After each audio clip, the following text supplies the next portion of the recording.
Hare Krishna, dear devotees. Today we are going to discuss shloka number 2.20. It is like this. न जायते म्रियते वा कदाचि त्राय भूत्वा भविता वा न भूयम् अजो नित्यम शाश्वतोयम पुराणो न हन्यते हन्यमाने शरीरे। आत्मा के लिए किसी भी काल में न तो जन्म है न मृत्यु है। वह न तो कभी जन्मा है, न जन्म लेता है और न जन्म लेगा। वह अजन्मा है, नित्य है, शाश्वत है तथा पुरातन है। शरीर के मारे जाने पर वह मारा नहीं जाता। ये तो बहुत ही इजीली अंडरस्टैंडेबल है कि आत्मा के लिए कोई बर्थ डेट नहीं है, कोई डेथ डेट नहीं है, क्योंकि उसने कभी जन्म ही नहीं लिया, ना कभी वो जन्म लेता है और ना ही कभी लेगा। हमेशा से वो अजन्मा है, भगवान का जो है पार्ट एंड पार्सल है, भगवान का अंश है, नित्य है, हमेशा से है, शाश्वत है, हमेशा ही रहेगा और पुरातन है, मतलब बहुत ही प्राचीन है, एंशियंट है। शरीर जब मरता है तो आत्मा नहीं मरती है। लेट्स सी दैट तात्पर्य बाय शिल प्रभुपाद जी की जय। गुणात्मक दृष्टि से परमात्मा का अणुवंश परम से अभिन्न है। गुणात्मक यानी कि गुणों के बेसिस, क्वालिटीज़ के बेसिस पे गुणात्मक दृष्टि से परमात्मा का अणुवंश परम से अभिन्न है, मतलब इनडिफरेंशिएबल है। जैसे भी मान लीजिए कोई समुद्र है, समुद्र की मैं एक छोटी सी बूंद उठाऊंगी तो जो समुद्र की क्वालिटीज़ है वही उस पर्टिकुलर बूंद की भी क्वालिटीज़ रहेगी। वैसे ही परमात्मा क्या पूरा समुद्र है, हम उनका एक छोटा सा अंश है। आत्मा जो है छोटी सी अंश है, लेकिन उनमें जो क्वालिटीज़ है भगवान जी में, हम में भी उनकी कुछ क्वालिटीज़ के क्या है, गुण हैं।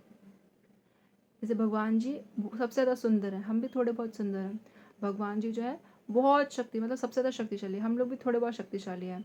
भगवान जी बहुत ज़्यादा धनी है, हम थोड़े बहुत धनी हैं। भगवान जी में बहुत ज़्यादा त्याग है, वैराग्य, हमने भी थोड़ा सा है। भगवान जी बहुत फेमस है, हम थोड़े बहुत हैं। तो भगवान की जो क्वालिटीज़ हैं वो उन्हें पूर्ण रूप से है और पूरी की पूरी उनके पास है, हमें थोड़ी बहुत है, हल्की फुल्की। तो वह शरीर की भांति विकारी नहीं है, मतलब आप उसको डिफ्रेंशिएट नहीं कर सकते। शरीर को तो आप डिफ्रेंशिएट कर सकते हो, कोई मोटा है, कोई पतला है, कोई छोटा है, कोई बड़ा है, तो आप ऐसे डिफ्रेंशिएट कर सकते हो शरीर को। भाई तू गोरा है, तू काला है, तू ऐसा है वैसा है, तो ऐसे डिफ्रेंशिएट कर सकते हो, है ना। तेरी आंखें भूरी है, काली है, नीली है, हरी है, ऐसे डिफ्रेंशिएट कर सकते हो। किसी के पास 6 उंगली है, मेरे पास 5 उंगली है, तो ऐसे डिफ्रेंशिएट आप कर लेते हो शरीर को, लेकिन आत्मा को आप डिफ्रेंशिएट नहीं कर सकते। कभी कभी आत्मा को स्थायी या कूटस्थ कहा जाता है। कभी कभी आत्मा को क्या कहते हैं, स्थायी यानी कि स्टेशनरी कहते हैं या कूटस्थ कहते हैं। शरीर में 6 प्रकार के रूपांतर होता है। अपने जो बॉडी में 6 प्रकार के रूप में अंतर आते हैं। कौन कौन से? वह माता के गर्भ से जन्म लेता है, पहले हम अपनी मम्मी के वोम में होता है, कुछ काल तक रहते हैं, 9 मंथ्स या उस मतलब सबका अलग अलग टाइम होता है। कोई बच्चे 7 महीने में भी हो जाते हैं, कुछ 11 महीने में, तो कुछ समय तक रहते हैं, बढ़ते हैं वहाँ पे। कुछ परिणाम उत्पन्न करता है, धीरे धीरे क्षीण होता है और अंत में समाप्त हो जाता है। ठीक है, फिर बढ़ते हैं, फिर हम क्या कहते हैं, परिणाम उत्पन्न करते हैं, हम आते हैं, धीरे धीरे क्षीण होते हैं, फिर बूढ़े हो जाते हैं और फिर एक समय आता है कि हम समाप्त हो जाते हैं। किंतु आत्मा में ऐसे परिवर्तन नहीं होते हैं। आत्मा में ऐसा कुछ भी परिवर्तन नहीं होता है।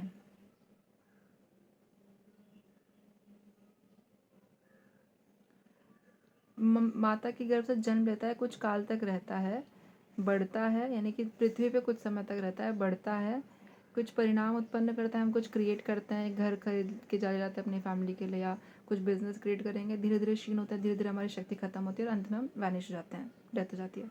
किंतु आत्मा में ऐसे परिवर्तन नहीं होते हैं। आत्मा में ऐसा कुछ भी चेंजेस नहीं होता। आत्मा अजन्मा है, कभी उसने जन्म ही नहीं लिया तो अजन्मा है वो।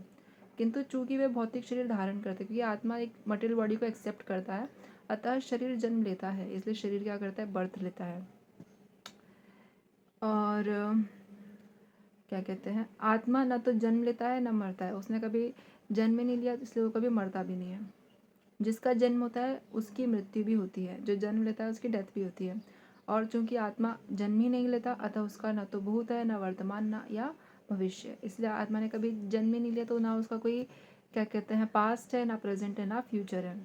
वह नित्य, शाश्वत तथा सनातन है, हमेशा से था, हमेशा रहेगा और सनातन है, प्राचीन है।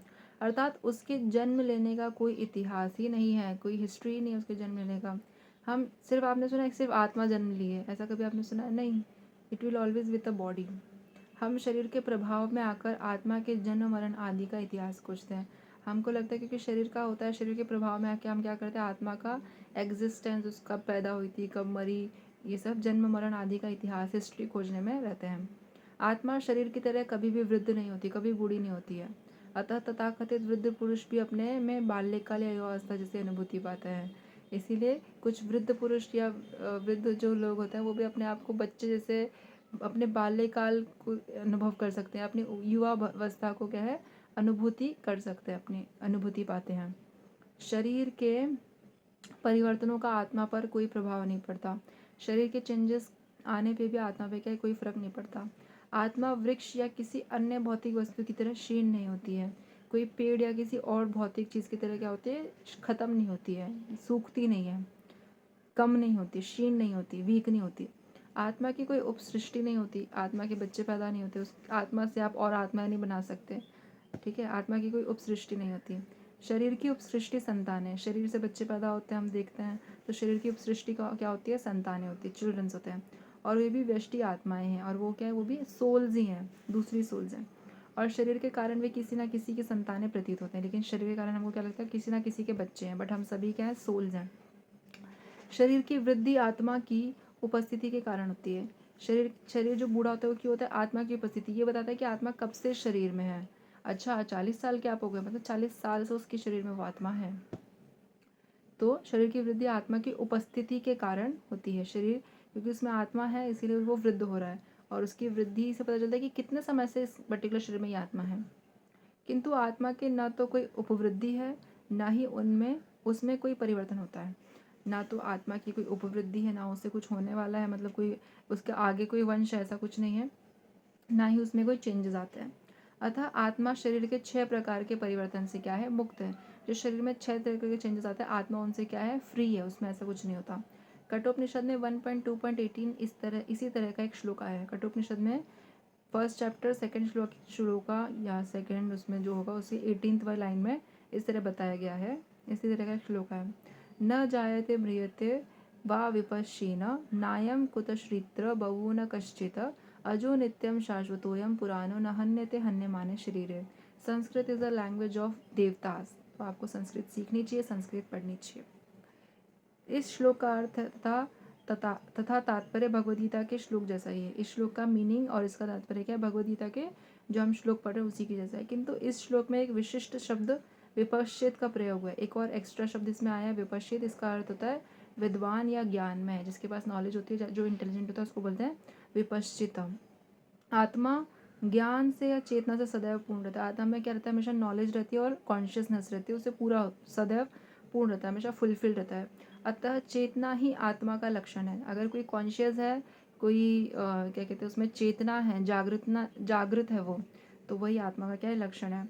यदि कोई हृदयस्थ आत्मा को नहीं खोज पाता, तब भी वह आत्मा की उपस्थिति को, चेतना की उपस्थिति जान सकता है। अगर मान लो आप आत्मा को नहीं ढूंढ पा रहे हो, लेकिन अगर आप चेतना से आत्मा का आइडेंटिफिकेशन कर सकते हो। अगर कोई चेतना, किसी के अंदर चेतना है, इसके अंदर, उसके अंदर आत्मा है। कभी कभी हम बादलों या अन्य कारणों से आकाश में सूर्य को नहीं देख पाते। कभी कभी हम बादलों या अन्य कारणों से आकाश में सूर्य को नहीं देख पाते, मतलब कभी कभी ऐसा होता है ना कि बहुत सारे बादल आ जाते हैं या बहुत सारे दूसरे रीजन होते हैं जिसमें हम स्काई में जो है सूरज भगवान को डायरेक्टली नहीं देख पाते। किंतु सूर्य सूर्य देवता का प्रकाश सदैव विद्यमान रहता है। लेकिन अगर उनका उजाला विद्यमान है, प्रकाश विद्यमान है, अतः हमें विश्वास हो जाता है कि यह दिन का समय है। लेकिन अगर हमें उजाला दिख रहा है तो हमको क्या लगेगा कि अभी दिन हो रहा है, और उजाला नहीं रहेगा तो रात हो रही है। प्रातःकाल ज्यों ही आकाश में थोड़ा सा सूर्य प्रकाश दिखता है तो हम समझ जाते हैं कि सूर्य आकाश में है। थोड़ा सा सनराइज दिखती है सुबह सुबह, तो हम समझ जाते हैं कि सूर्य देवता कहाँ है, आकाश में ही है। इसी प्रकार चूंकि शरीरों में चाहे पशु के हो या पुरुषों के कुछ ना कुछ चेतना रहती है, तो इसी प्रकार शरीरों में भी क्या रहता है, चाहे वो पशु हो या इंसान हो, कुछ ना कुछ क्या है, कॉन्शियसनेस रहती है अगर उनमें आत्मा है तो। अतः हम आत्मा की उपस्थिति को जान लेते हैं, हमें पता चल जाता है इसमें आत्मा है। किंतु जीव की यह चेतना परमेश्वर की चेतना से भिन्न है। लेकिन इंसान की चेतना भगवान की चेतना से क्या है, अलग है। क्योंकि परम चेतना तो सर्वज्ञ है। परम चेतना यानी कि जो भगवान की कॉन्शियसनेस है तो सब जगह है। वो भूत, वर्तमान तथा भविष्य के ज्ञान से पूर्ण, यानी कि उसमें भूत मतलब भगवान को सब पता है, भगवान को ही नोज़ आपका पास्ट, आपका प्रेजेंट, आपका फ्यूचर, उनको सब कुछ पता है। लेकिन इंसान को सिर्फ उसका जितना उसने जिया है, मतलब जो अगर आपने 20 ईयर्स अर्थ पे जिए तो आपको 20 ईयर्स की मेमोरी आपके पास रहेगी, और उसके पहले आपको कुछ नहीं पता कि मैं प्रीवियस बर्थ में क्या था, प्रीवियस मेरी लाइफ क्या थी, नोबडी नोज़। तो इसी प्रकार से ना आपको आपका फ्यूचर पता है, बस आपने जो समय यहाँ पे बिताया आपको उतना ही पता है। और लेकिन भगवान को सब पता है। तो इसीलिए हमारी चेतना और भगवान की चेतना में बहुत डिफरेंस है। व्यष्टि जीव की चेतना विस्मरणशील है। व्यष्टि जीव सब कुछ भूल जाता है। आज कुछ हम मतलब हमने इतनी पढ़ाई की है हम सभी ने, लेकिन अगर हम मतलब हमको ज़्यादा याद नहीं रहता। हमारी दो तरह की मेमोरी रहती है, एक तो क्या कहते हैं शॉर्ट टर्म मेमोरी और एक लॉन्ग टर्म मेमोरी। जो शॉर्ट टर्म मेमोरी होती है इसमें हम 10-15 मिनट के लिए कुछ, मान लीजिए आपने कोई OTP आपने डाला तो आप उसको तुरंत ही भूल जाते हो कि अब काम का नहीं है, इट इज़ यूजलेस। आपसे कोई 2 घंटे बाद वही OTP पूछेगा तो आप एक बार चेक करके फिर बताओगे, लेकिन आपको याद नहीं रहेगा क्योंकि आपके वो शॉर्ट टर्म मेमोरी में था। तो विस्मरणशील हमारा स्वभाव है। व्यष्टि जीव की चेतना कैसी है? विस्मरणशील है। जब वह अपने वास्तविक स्वरूप को भूल जाता है तो उसे भगवान श्री कृष्ण के उपदेशों से शिक्षा तथा प्रकाश और बोध प्राप्त होता है। ठीक है, तो और लॉन्ग टर्म मेमोरी भी होती है, लेकिन कोई भी चीज़ को आप जब बहुत बार देखते हो तभी वो आपकी लॉन्ग टर्म मेमोरी में जाता है। ठीक है, तो जब वह अपने वास्तविक स्वरूप को भूल जाता है, जब हम अपने असली एग्जिस्टेंस को भूल जाते हैं कि हम रियल में क्या है, तो हमें भगवान श्री कृष्ण के उपदेश, उनके जो वाणी है उससे हमें ज्ञान लेना चाहिए, और उससे हमें हमारे उस ज्ञान के प्रकाश से हमें अपने आप का पता चलता है, बोध प्राप्त होता है। किंतु भगवान श्री कृष्ण विस्मरणशील जीव नहीं हैं। भगवान किसी को नहीं भूलते, भगवान को सब याद है। भगवान को आप भी बहुत अच्छे से याद हो, इसीलिए हमें कोशिश करनी चाहिए कि हम इतनी भक्ति करें कि हम भगवान के पास वापस चले जाएं। यदि वे ऐसे होते तो उनके द्वारा दिए गए भगवद गीता के उपदेश व्यर्थ होते।